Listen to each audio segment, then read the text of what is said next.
Class 11 এর 13 chapter 13 নম্বর chapter কেমন চ্যাপ্টারের নাম হলো সীমা এবং অন্তর্কলজ। তো সীমা এবং অন্তর্কলজর আমরা সীমার পার্টটা হাফ ইয়ারলিতে ছিল, আমরা এটা হাফ ইয়ারলিতে আলোচনা করছিলাম কেমন। এখন অ্যানুয়াল পার্টে যে পার্টটা আছে, যে অংশটা আছে ক্লাস 11 এর অ্যানুয়ালিতে যে অংশটা আছে সেটা হলো অন্তর্কলজ। সীমা ও অন্তর্কলজের যে চ্যাপ্টার আছে 13 নম্বর চ্যাপ্টারের দ্বিতীয় পার্টটা মানে 13.2 চ্যাপ্টারটা হলো কি সীমা এবং অন্তর্কলজের যে পার্ট, এটা দ্বিতীয় অংশ। তো আমাদের দ্বিতীয় অংশটাই এখন আলোচনার বিষয় কেমন। তো আমাদের দ্বিতীয় অংশটা আলোচনার মেন বিষয়টা কি, এটা হলো অন্তর্কলজ। অন্তর্কলজের ইংলিশ টার্মটা হলো কি ডেরিভেটিভ।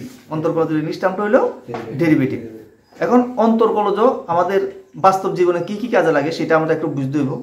যেমন কোনো একটা বস্তুর ব্যাগের পরিবর্তনের হার নির্ণয় করার জন্য, মানে ব্যাগটা কিভাবে পরিবর্তিত হয় কেমন, ব্যাগের পরিবর্তনের হার নির্ণয় করা, অথবা মনে করো কোনো একটা ট্যাঙ্কি অথবা কোনো একটা জলাধারের জল ভর্তি হইতেছে আস্তে আস্তে কেমন, তো এটা কত সময়ের মধ্যে জলটা পুরাটা ভর্তি হয়ে উপরের দিকে পড়বো, ঠিক আছে।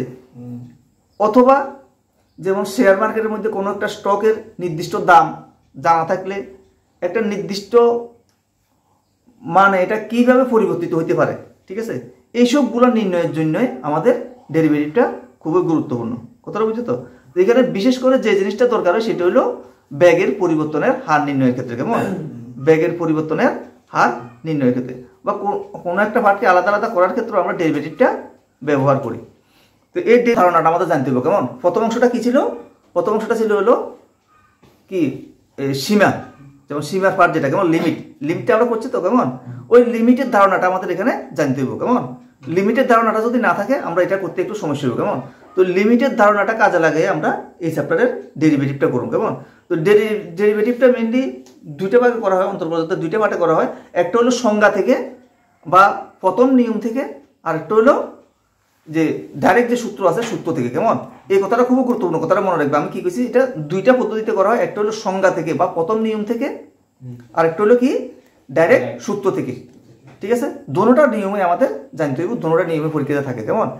তো এখন কোনো একটা অপেক্ষকের মনে করো একটা অপেক্ষক আছে এরকম y equal to f of x, y equal two কি লিখছি আমরা f of x, y equal to f of x। এটা যদি একটা অপেক্ষক হয় ফাংশন, মানে x এর একটা function y equal to f of x, এই ফাংশনের x এর সাপেক্ষে অন্তর্কলজ, মানে x এর সাপেক্ষে অন্তর্কলজটা কিভাবে লেখা হয় dy বাই dx।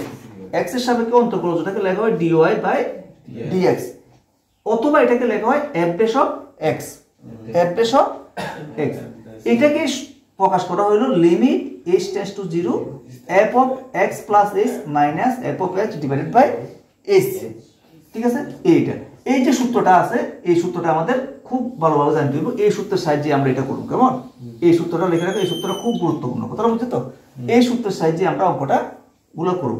তাহলে কি আছে এটা সূত্রটা আবার করতেছি, দেখো এখানে dy by dx equal to f dash of x equal to limit h tends to 0 f of x plus h minus f of x divided by h।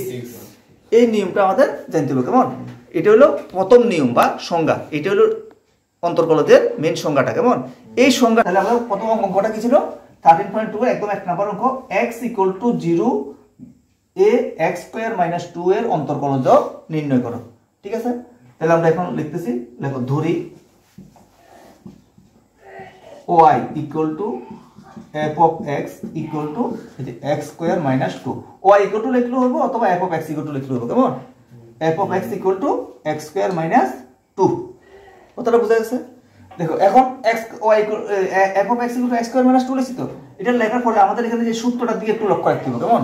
সূত্রটা কি আছে limit h tends to 0 f of x plus h minus f of x divided by h।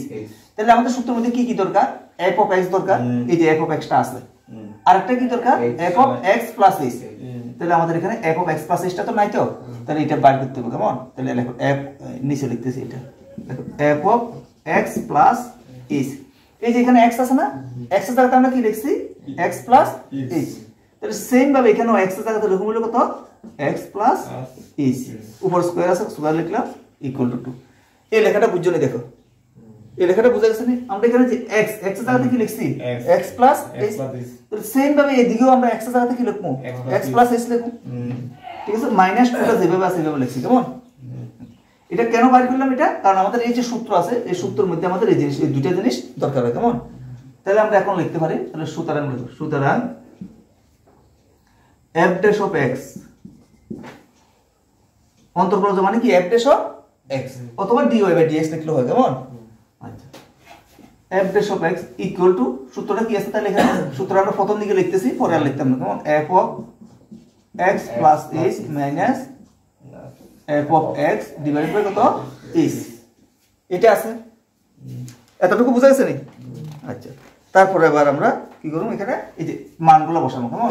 তাহলে মানগুলো বসাই, এখানে মানটা বসালে কি আসে, এখানে এই যে f of x plus h, x plus h এর মান কত?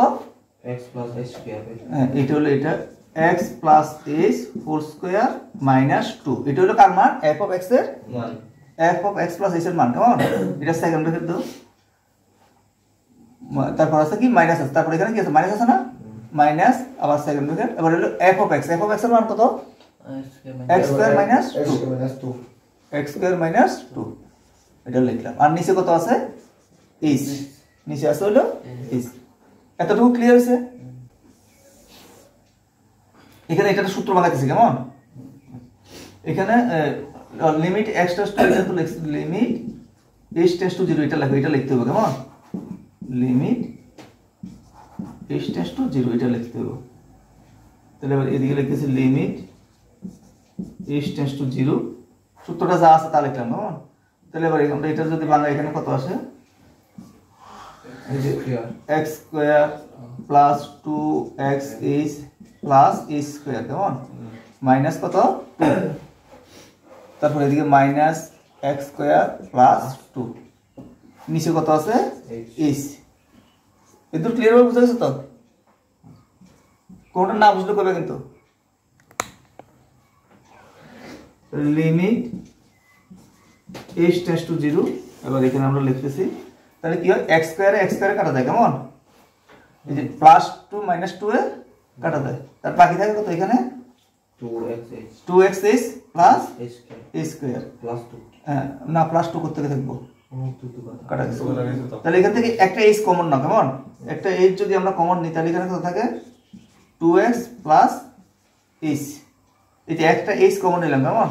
2x প্লাস h, আর নিচে কত আছে? h, নিচে h আছে তো? আচ্ছা, এবার এখানে যে h আর h কাটা যায়, কেমন? তাহলে h কাটা গেলে এবার এখানে থাকে হলো লিমিট h টেন্ডস টু 0, তাহলে এবার কত আছে এখানে?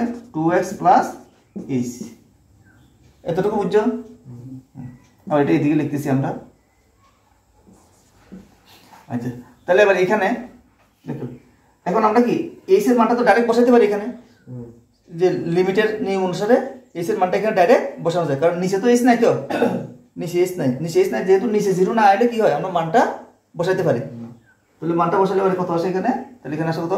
2x প্লাস 0, তাহলে সমান সমান কত হয়? 2x। তাহলে আমাদের x ইকুয়াল টু কত বাড়ছে আমাদের এখানে? f dash of x, কেমন?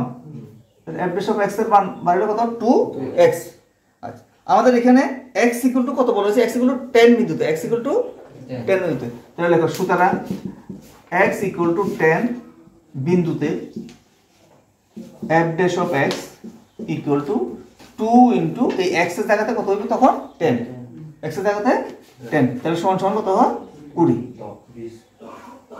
তাহলে এটাই আমাদের নির্ণয় মানটা, কেমন?